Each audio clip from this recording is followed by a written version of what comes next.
Please আমার বউকে নষ্ট করবেন না, পায়ে পড়ি আপনাদের। ওর ইজ্জত ভিক্ষা চাইছি। চিৎকার করে কতগুলো বখাটেদের উদ্দেশ্যে কথাগুলো বলল অনিক। কিন্তু ওর কোনো অনুরোধ কানে তুলছে না মানুষরূপী পশুগুলো।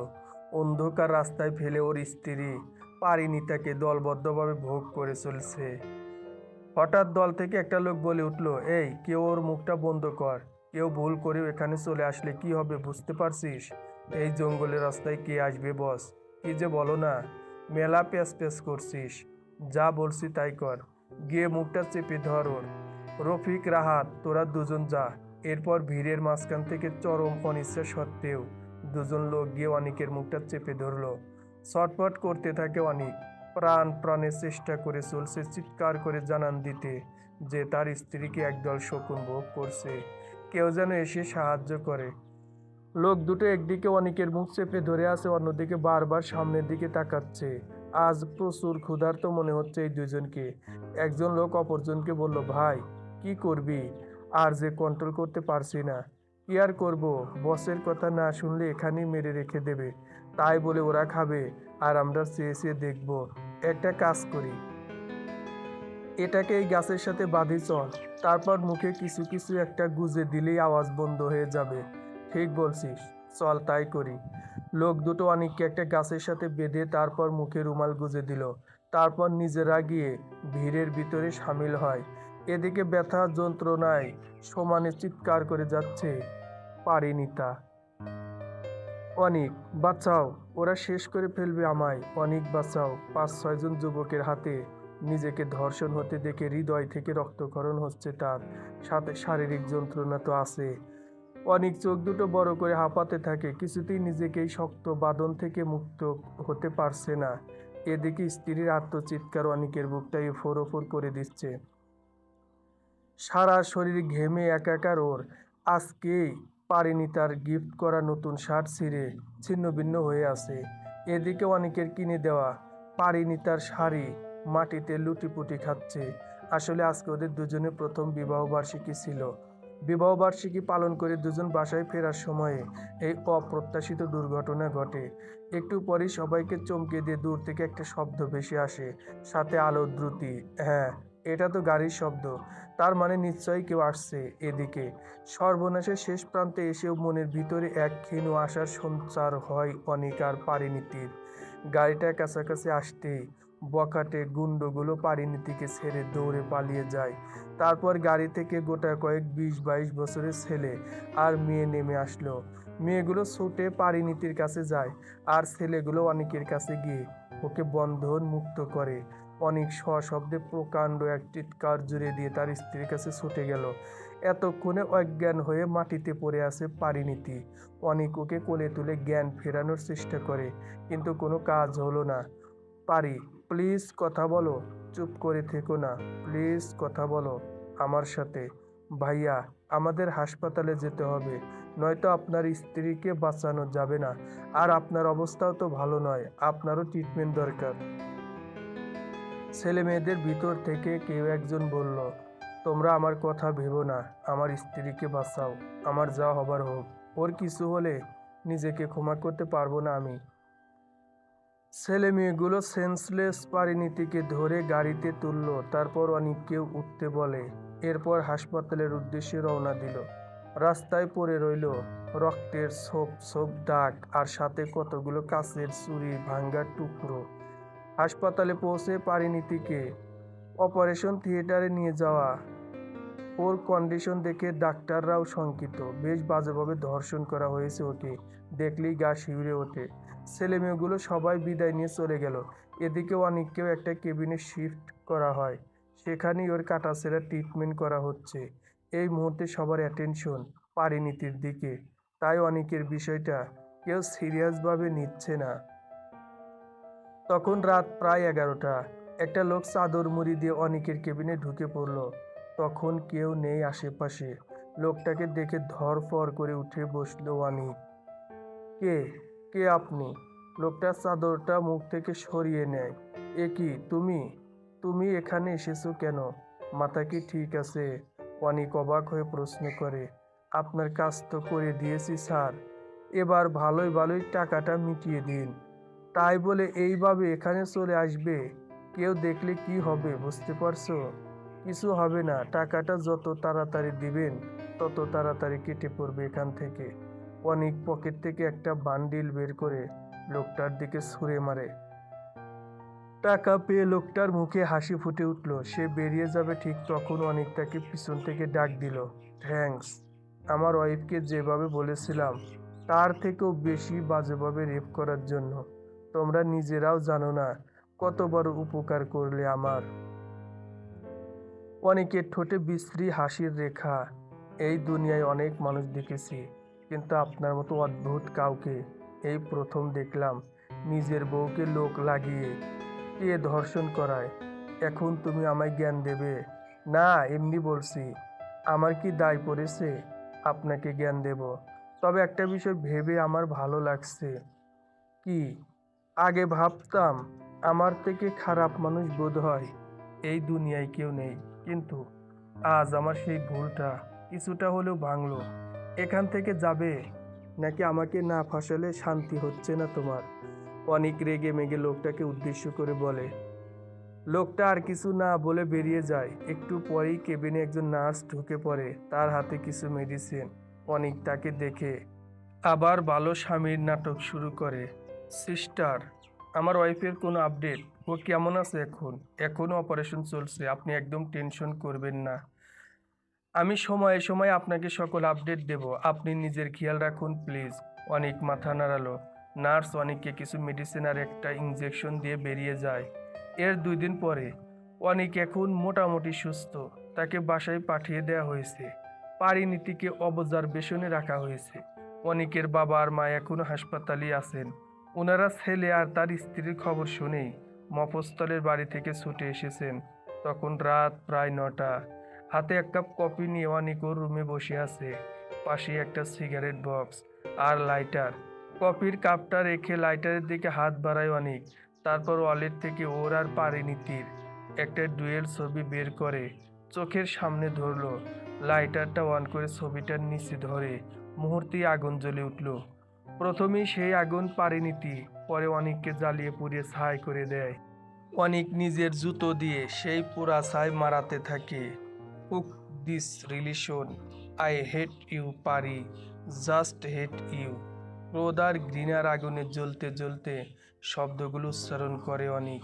কে জানে পারিনীতির প্রতি কিসের এত রাগ ওর, কিসের এত ক্ষোভ। এরই মধ্যে হঠাৎ একটা আওয়াজে চমকে উঠল অনেক। কিচেন থেকেই যেন আওয়াজটা আসলো। অনেক কিচেনের দিকে ছুটে গেল। লাইটটা অন করতেই দেখতে পায় একটা কাঁচের জগ ভেঙ্গে টুকরো টুকরো হয়ে আছে। তার পাশেই কারো পায়ের জুতোর ছাপ। অদ্ভুত তো, এখানে এই জুতোর ছাপ এলো কি করে? এটা তো আমার জুতো নয়, আর বাড়িতেও আমি ছাড়া কেউ নেই। মনে মনে বলে উঠল অনেক। মেঝের উপরে হাঁটু গেড়ে বসলো অনেক। তারপর টুকরোগুলো সাবধানে এক জায়গায় জড়ো করতে থাকে। অনেককে চমকে দিয়ে আবারও একটা আওয়াজ হয়। না, এবার আর কিচেন থেকে নয়। আওয়াজটা উপরে ফ্লোরের দিক থেকে আসলো। কাছের টুকরোগুলো ওখানেই ফেলে রেখে উপরের ফ্লোরে ছুটে যায় অনেক। নিজের রুমের ভিতরে ঢুকতেই আটকে উঠল সে। রুমের কাছের জানালাটা পুরো ভেঙে আছে। মনে হচ্ছে কেউ এটা ভেঙে নিচে ঝাঁপ দিয়েছে। ভয় আর আতঙ্কে গলা শুকিয়ে যেতে লাগলো অনেকের। ওর ভয়ের মাত্রা আরো বাড়িয়ে দিতে বিদ্যুৎও যেন নিজেকে গুটিয়ে নিয়েছে। অনেক হাতে একটা টর্চ নিয়ে ধীরে ধীরে জানালার দিকে এগিয়ে গেল। ভাঙ্গা অংশ দিয়ে বাইরে তাকাতেই দেখে একটা মহিলা বাড়ির পিছনে দাঁড়িয়ে আছে, যাকে দেখতে অনেকটা পারিনীতির মতো। অনেক আর নিজের উত্তেজনা সংবরণ করতে পারল না। টর্চের আলোতে প্রাণপণে ছুটে চলে। বাড়ির পিছনে আসতে দেখেই মহিলাটা বাগানের ভিতরে ঢুকে গেল। অনেকও তার পিছু নিল। অনেক অনেক চেষ্টা করেও নাগাল পাচ্ছে না তার। একটুর পর ধরতে পারছে না মেয়েটাকে। অনেক ভালো করেই জানে এটা পারিনীতি। আর যাই হোক, নিজের স্ত্রীকে চিনতে ভুল হতে পারে না ওর। পারি, পারি, দাঁড়াও বলছি। আমাকে এইভাবে ভয় দেখাতে পারবে না তুমি। মেয়েটা ওর কথায় কোনো ভ্রুক্ষেপ না করে ছুটেই চলল। তুমি না অসুস্থ ছিলে, তাহলে এখন এখানে আসলে কি করে? দেখো, আমি বলছি থেমে যাও, ভালো হচ্ছে না কিন্তু। মেয়েটা অনিককে অবাক করে দিয়ে উল্টো রাস্তা ধরলো। তারপর আবার অনিকের বাড়ির দিকে ছুটতে শুরু করে। অনিক বরাবরের মতো তার পিছু নেয়। বাড়ির গেটের সামনে আসতেই পুরো ধাঁধার ভিতরে পড়ে যায় অনিক। কোথাও দেখা যাচ্ছে না পারিনীতিকে।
ইউ আর ফিনিশড পারি।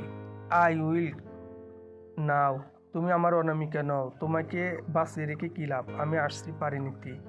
নিজের মৃত্যুর জন্য প্রস্তুত হও। আগে তোমাকে মারবো, তারপর নিজে মরবো। পিস্তলটা যথাস্থানে রেখে আবারও ডাইভ শুরু করলো অনিক। আজকে বাড়িতে গিয়ে সবার আগে পারিকে শেষ করবো, কারণ ও অনামিকা নয়। অনামিকা আর বেঁচে নেই এই পৃথিবীতে। তাকে অনেক আগেই নিজের হাতে খুন করেছে অনিক। অনিকের মৃত স্ত্রী ছিল বাস্তবে অনামিকা। ওই লোকটার ফোনে অনামিকার ছবি দেখে এই কারণে অনেক এতটা ঘাবড়ে যায়। লোকটা পারিণতির ছবি দেখায়নি, দেখিয়েছে ওর মৃত স্ত্রীর ছবি। অনিক জানে না অনামিকা কেন ওর কাছে নিজের পরিচয় লুকিয়ে রেখেছিল। ভুলবশত নিজের ভালোবাসাকেই নিজের হাতে শেষ করেছে অনিক। এই ভুলের কোনো প্রায়শ্চিত্ত হয় না। অনেক সিদ্ধান্ত নিয়েছে নিজের জীবন দিয়ে হলেও নিজের জীবনের করা সব থেকে বড় ভুলটার মাসুল চোকাবে। কিন্তু তার আগে পারিনীতিকে শেষ করতে হবে, তারপর নিজেকে। এই দুনিয়া থেকে অনামিকা চলে গেছে অনেক আগে। এখন অনেকের যাবার পালা, তার সাথে পারিনীতিরও। এলোপাতাড়ি ডাইভ করতে করতে নিজের বাড়ির দিকে এগিয়ে চলল অনিক। বাড়ি ফিরতে ফিরতে প্রায় রাত হয়ে গেছে। বাড়ির মেইন দরজাটা খুলতেই দেখতে পায় কেউ একটা অন্ধকার ড্রয়িং রুমের সোফার উপরে বসে আছে, পায়ের উপর পা তুলে। অনিক তাকে দেখে নিজের পিস্তলটা বের করে তার দিকে তাক করলো। কে কে তুমি? মেয়েটা কোনো কথা বলছে না। কি হলো, কথা বলছো না কেন? আমি কিন্তু পিস্তল চালিয়ে দেব বলে দিলাম। আমাকে ভয় দেখানোর চেষ্টা একদম করো না। আমায় গুলি করে হত্যা করবে? দরকার পড়লে তাই করব। এতদিন খুব জ্বালিয়েছো আমায়। তুমি একজন মৃত মানুষকে কি করে খুন করবে?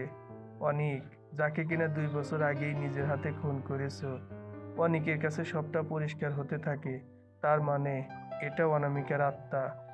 এতদিন অনামিকার আত্মায় ভয় দেখাতো ওকে। কে তুমি? আমি জিজ্ঞেস করছি, কে তুমি?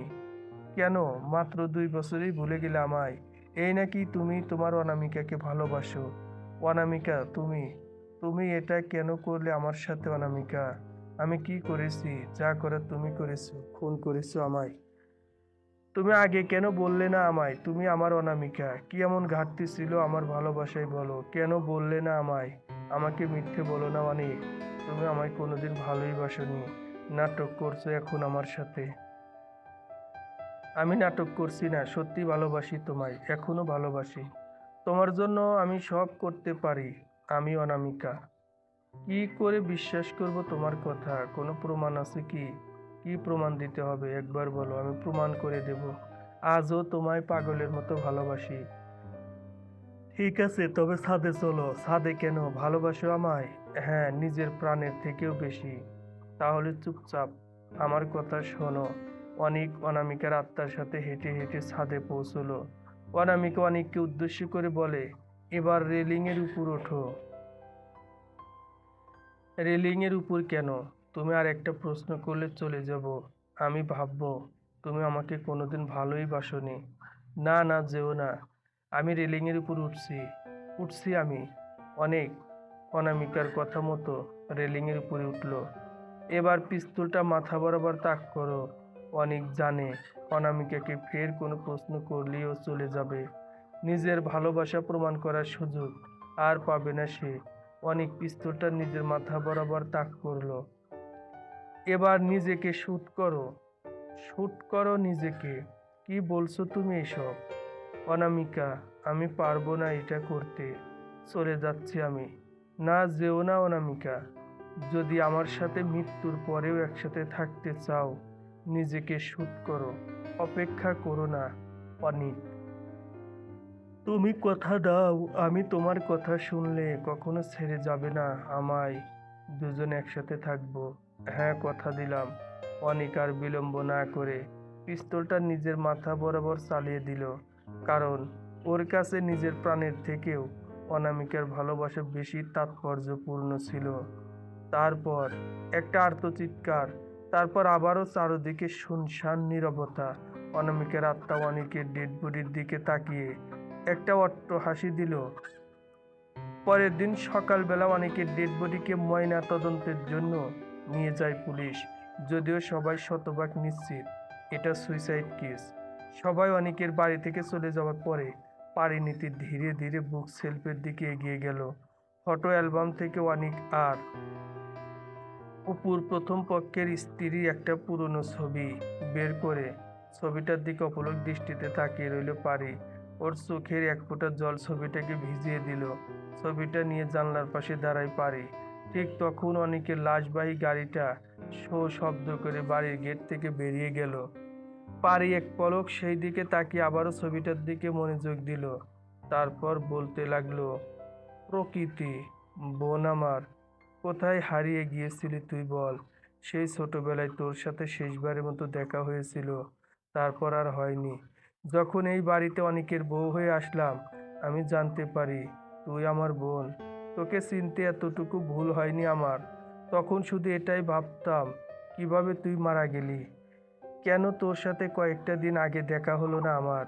এরপর অনেকের একটা কল রেকর্ড আমাকে আসল সত্যিটা অবধি পৌঁছে দিল। তোর স্বাভাবিক মৃত্যু হয়নি, খুন করা হয়েছিল তোকে। আর সেটা আমার স্বামী অনিক নিজের হাতে করেছে।